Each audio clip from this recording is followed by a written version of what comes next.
So before we talk about line spectra, we have to talk about what light is.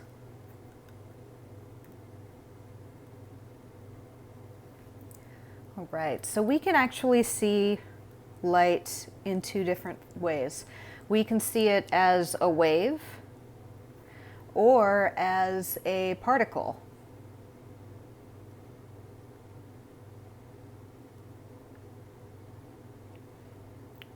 Right. If we're seeing it as a particle, then we're going to call it a photon, which we like to think of as a little packet of energy.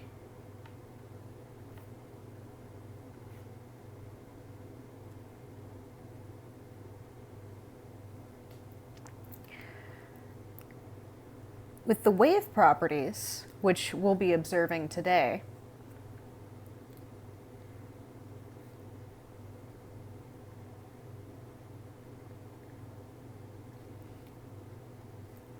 we're going to look at wavelength,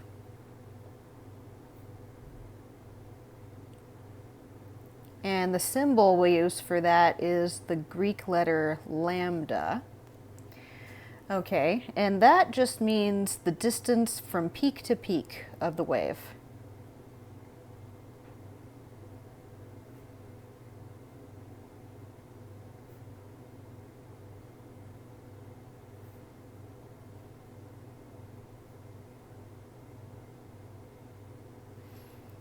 All right, let's draw a wave right here.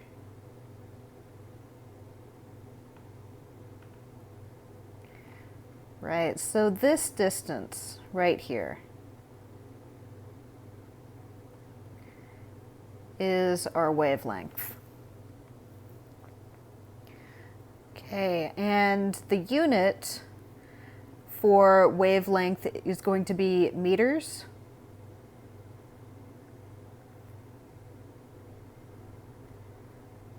Or any metric conversion of meters. Today, we're actually going to be measuring in nanometers. But you could have centimeters or whatever. Right, so we also have the other wave property is the frequency.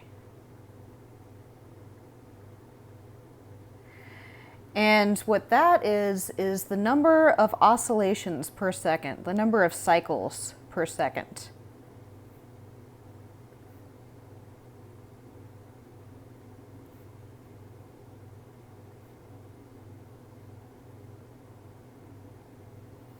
I'm going to start using different colors, so if you want to follow along with that, go ahead and pause the video and get 4 different colored pens or pencils.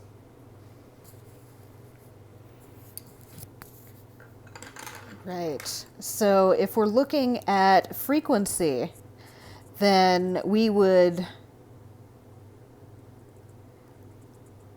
look at this. This is one full cycle. So one of these per, or the number of these, I should say, per second.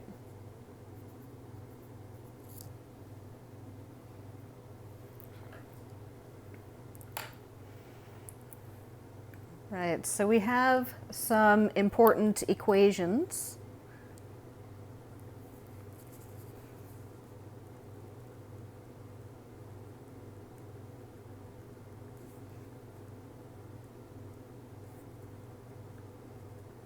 Important equations. We have, this first one is c. C is the speed of light, and that is given to you in your lab manual. That number is given. It's 3.00 times 10 to the 8th meters per second. But right here, I'm just going to write the unit, meters per second.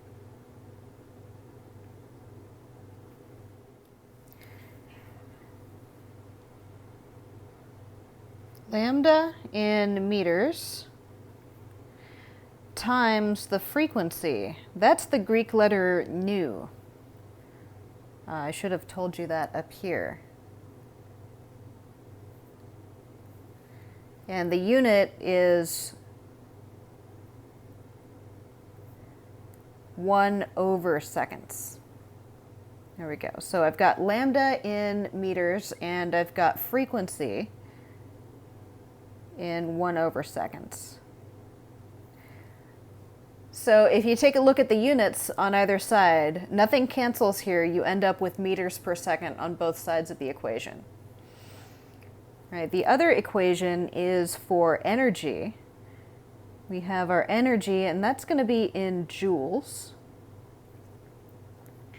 And that is equal to H, which is a constant that's called Planck's constant, and the unit for that is in joules per second, or I'm sorry, joules times seconds. And then we multiply that by the frequency in 1/seconds. We would see seconds cancel and we'd just end up with joules. So we have joules on either side of the equation. Let's label these real quick, just for reference later. Here is speed of light. Here is wavelength.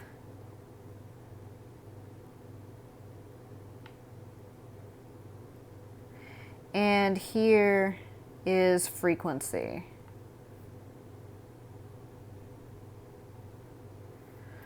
Right, and for this one we have energy and Planck's constant.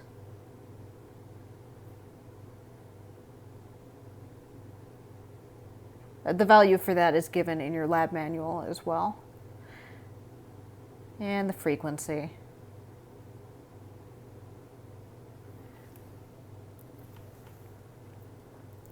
Okay, so that is what we need to know about light.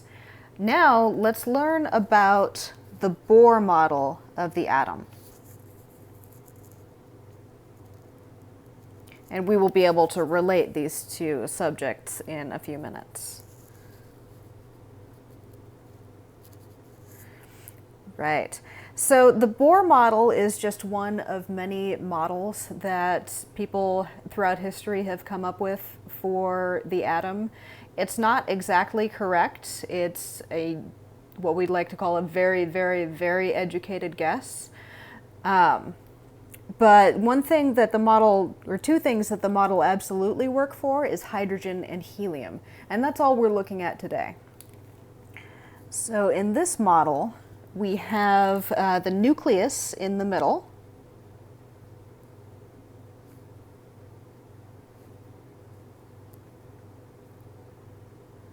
Let's draw that. Here's a couple of protons. Let's make it hydrogen, or sorry, let's make it helium.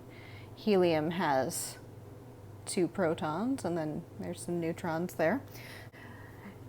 And we have the electrons circling around in layers.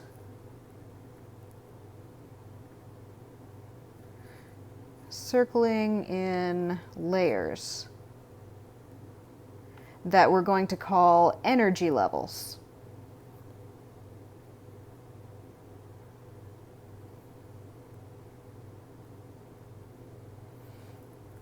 And we're going to use the symbol N for that.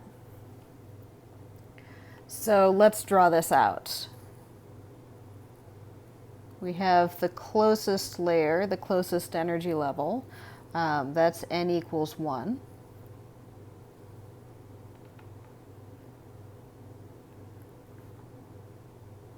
N equals 2. And let's draw one more. N equals 3. All right, so in this model, an electron can receive some energy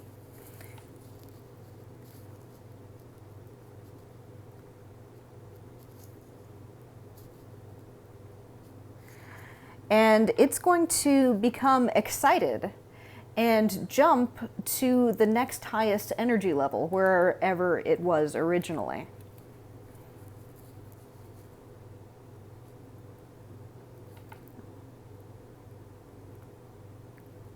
It gets excited to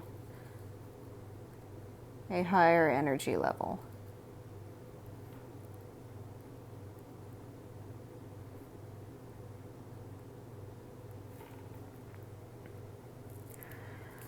So once that electron is excited, though, it's going to relax back down into its original position.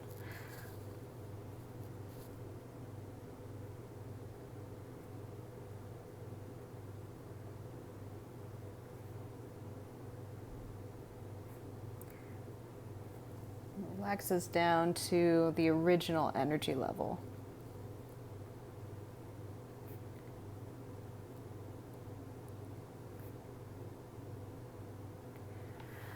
But it received some energy to be able to get excited. And that energy has got to go somewhere once it relaxes back down. So the energy is released in the form of a photon.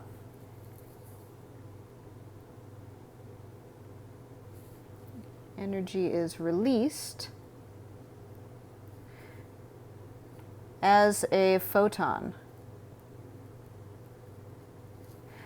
Now, we have a very, very specific amount of energy. It was exactly the amount of energy that it took to excite the electron.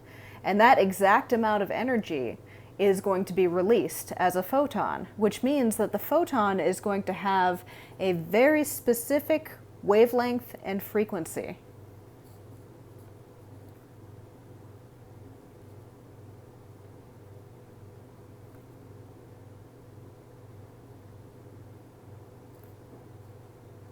Specific wavelength and frequency.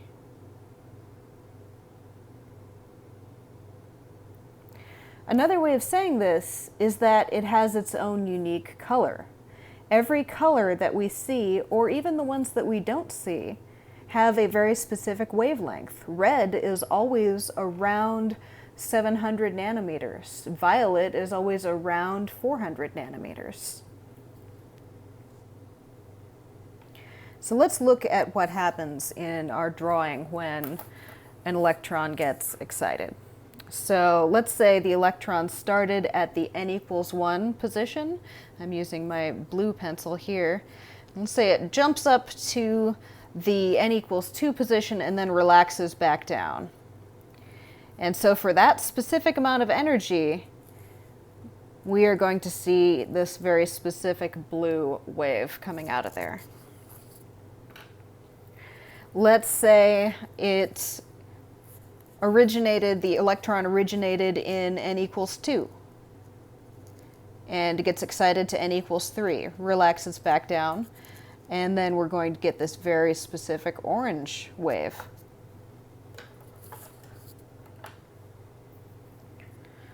And then let's say the electron begins at n equals 1 and jumps all the way up to n equals 3, relaxes back down, and we get a specific violet color. These colors are not necessarily typical of the helium atom. They're just random colors that I decided to use. So now that we've talked about what light is and what the Bohr model is, now we can start thinking about line spectra.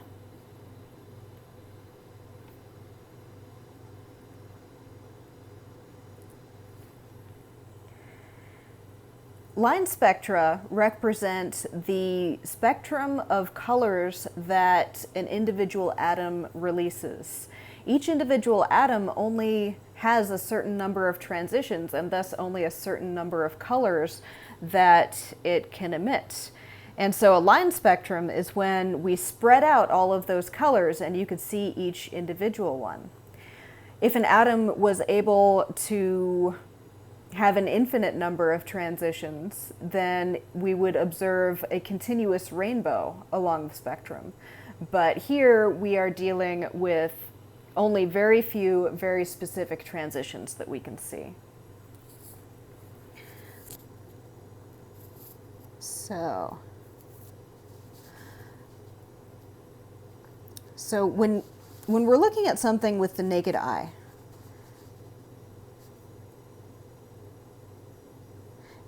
we can see a combination of colors because the atom's electrons, they're all excited at once.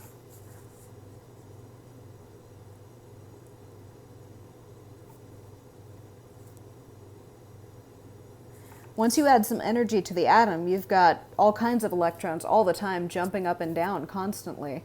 So when you look at it, you're just going to see a mixture of those wavelengths. So these are excited at once and they relax at once.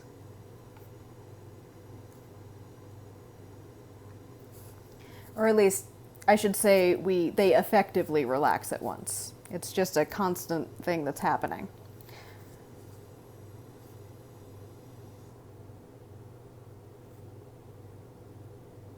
Naked eye sees mixture of colors.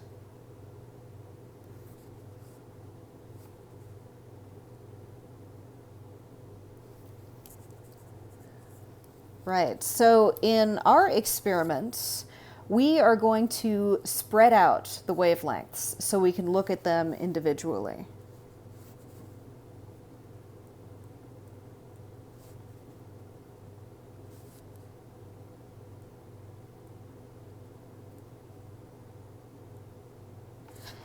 So what we're going to be doing is looking at a hydrogen or a helium lamp.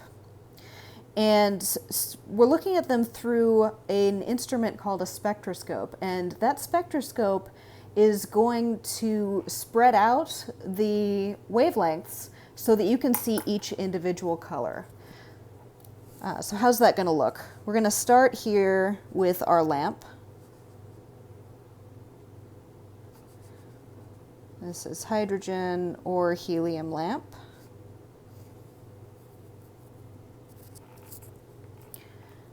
Okay, and so we've got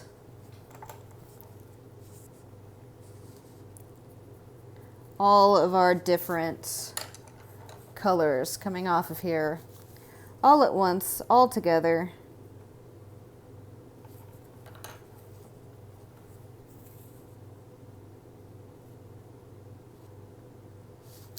And then they're going to pass through what's called a diffraction grating.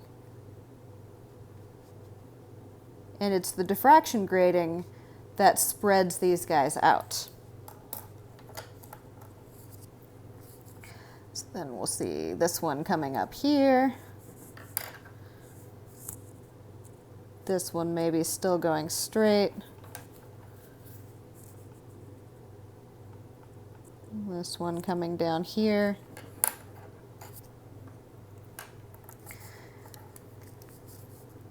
And so those wavelengths will get spread out, and then they will overlay a scale. And the scale is unitless. It goes from 4 to 7 and has 10 lines in between each one. And so what you're going to see when you look at this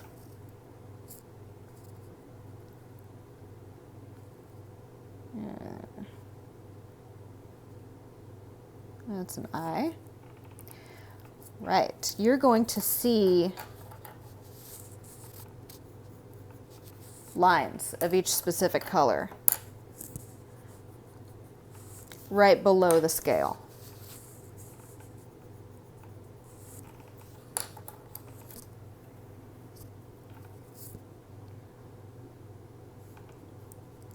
Eye sees 3 lines.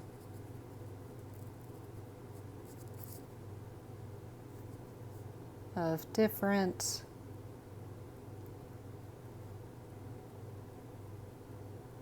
colors. Now let's put an asterisk by that. and put at the bottom hydrogen and helium have more than 3 lines.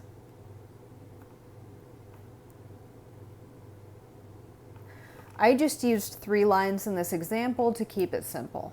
That way I'm not sitting here drawing forever and you're watching me and getting bored.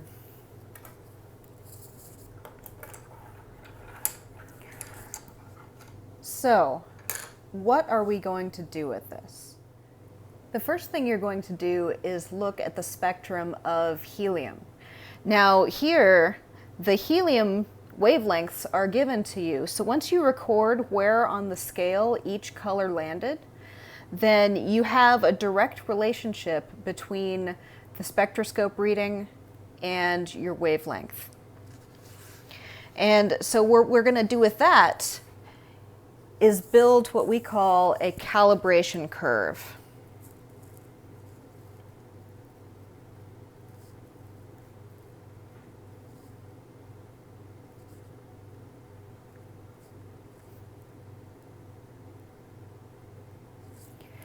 And if you go on to take subsequent science classes, you are almost definitely going to see a calibration curve somewhere. So, and you can use it for anything. We're just happening to use it with different colors of light. So what we're doing is we're using a known relationship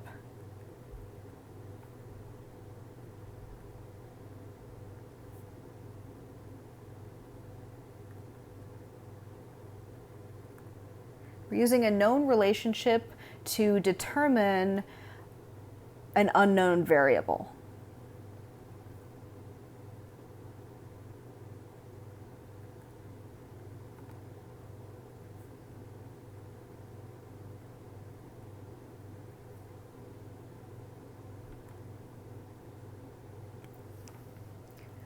It's similar in its context to dimensional analysis, where we're just converting units and we know the relationship between those units, and we'll compute them until we get the variable of the correct unit. Well, here we're doing the same thing. We are using the relationship between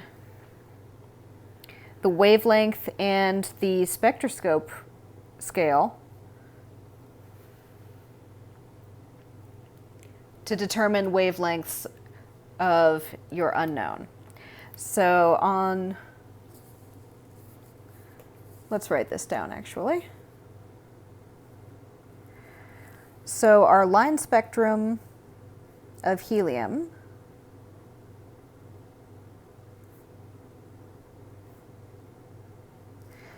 gives the relationship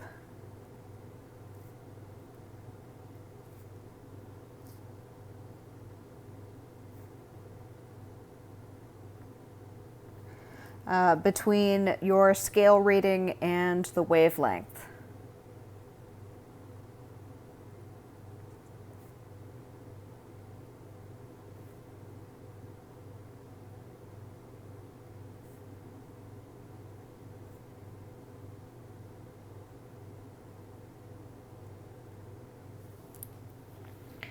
Okay, that's what we will be constructing our graph with.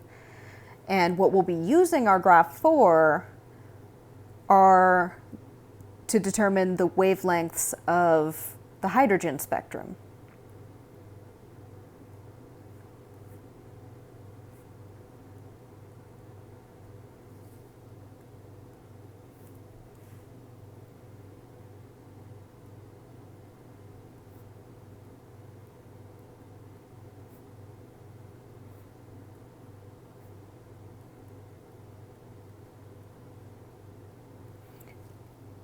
So on the y-axis, we're going to have wavelength.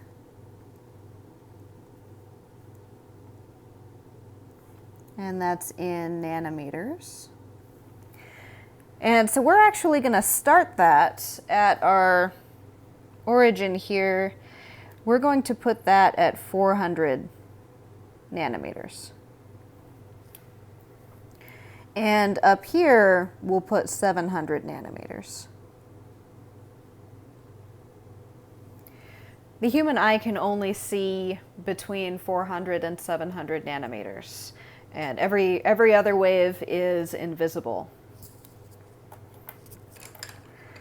So you've got your relationship. You have a certain spectroscope scale. Let's fill that in. We're going from 4 to 7.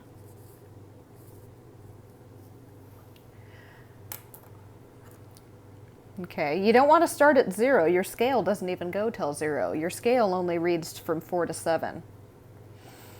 So you have the relationship between wavelength and scale reading. You see, for example, just as an example, a purple line at about 4.5, and then you note from your helium data what wavelength that is, and then you plot the point.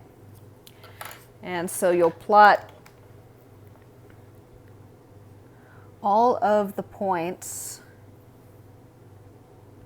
Let's put that right here. For every color of helium that you see.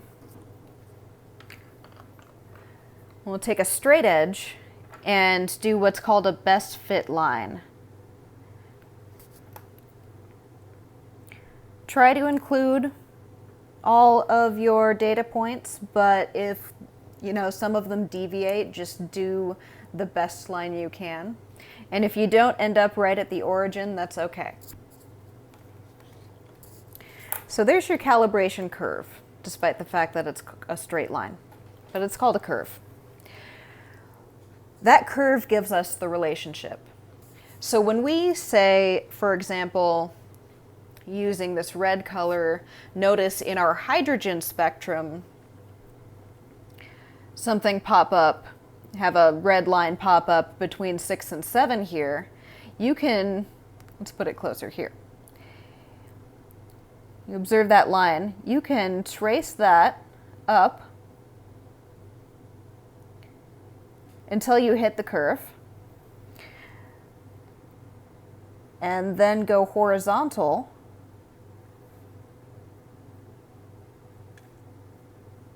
until you reach the y-axis, and wherever you land on the y-axis is your wavelength. Now let's talk calculations.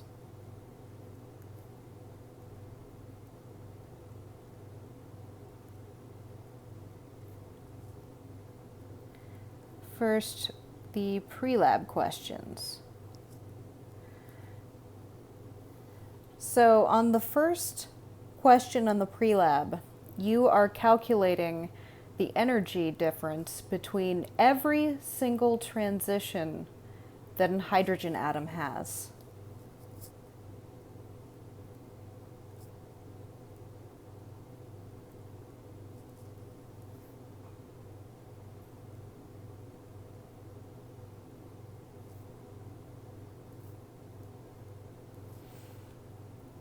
Okay, and so you're given in your lab manual the energy values for each energy level of hydrogen, and you're just doing your final energy minus your initial energy.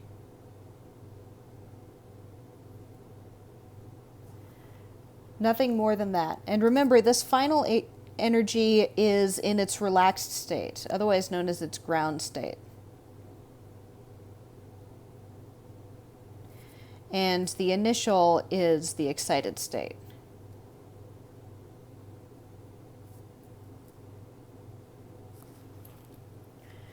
Right, so one common mistake that people make when they're doing this pre-lab is they don't quite understand the directions for this calculation. And they end up going online and looking up an equation, and what pops up is something called the Rydberg equation. Now that equation works, however, it is way more complicated than E final minus E initial. So I strongly encourage you to do this and not look for new equations online. So for questions 2 and 3, those are the previous equations that we went over back at the beginning. So that was section Roman numeral 1A3. Now how about your report?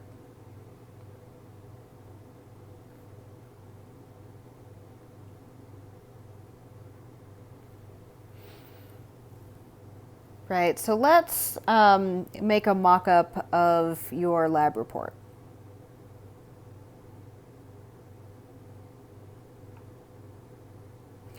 We have a column for wavelength, a column for frequency, a column for energy, and then a column for identifying what transition it is. Okay, so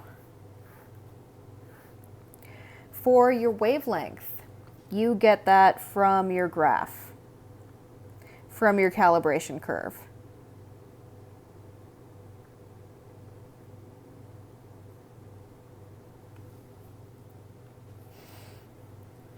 Okay, so you have already recorded at this point the scale readings for all of the colors you see in the hydrogen spectrum, and then using the graph to get the wavelength. Frequency, we can use that first equation that we went over. We're just going to rearrange it a little bit. So we have nu in 1/seconds, and that is C in meters per second divided by lambda in meters, or wavelength in meters. Anybody notice the problem here? We collected our wavelength in nanometers, not meters, nanometers. So in order for any of this to work, you need to convert nanometers to meters.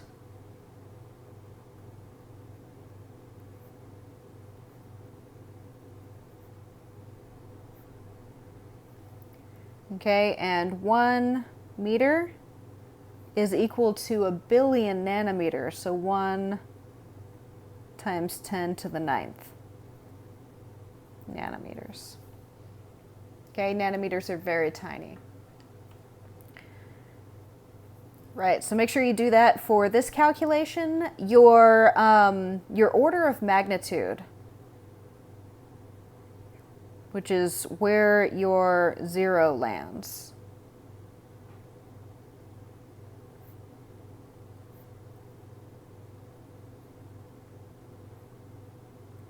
That should be times 10 to the 14th. Okay, it'll be some number times 10 to the 14th, or maybe 15th. But if you end up with an exponent here that vastly deviates from times 10 to the 14, then you know that something in your calculation is wrong. Now let's give that a ballpark look and ask ourselves if that makes sense. This is a huge number, but nanometers are absolutely tiny. So that means a lot of oscillations can happen in 1 second, times 10 to the 14 oscillations. Okay, so for energy, we don't have to rearrange that equation at all. We've got energy in joules, and that is equal to Planck's constant, which is joules times seconds, times our frequency in 1/seconds. We'll see seconds cancel and just end up with joules. So now what do they mean by transition? They want to know what energy level difference it was. What energy level did the electron start in and end in? So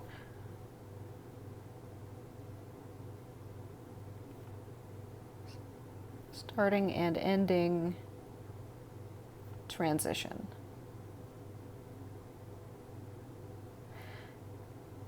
So for example, you could say n equals 3 to n equals 2, or whatever that is. But how are you actually determining this? You are going to look at your pre-lab. On your pre-lab, you calculated the energy of every possible transition of hydrogen. So you are going to match your energy value to whatever is closest on your pre-lab, and that will give you what the transition is.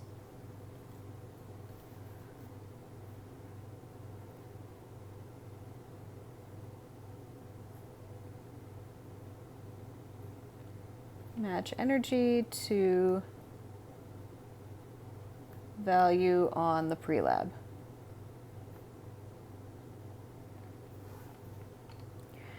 And just for now, don't worry about the fact that on your pre-lab your values should be negative and on the report your values will be positive.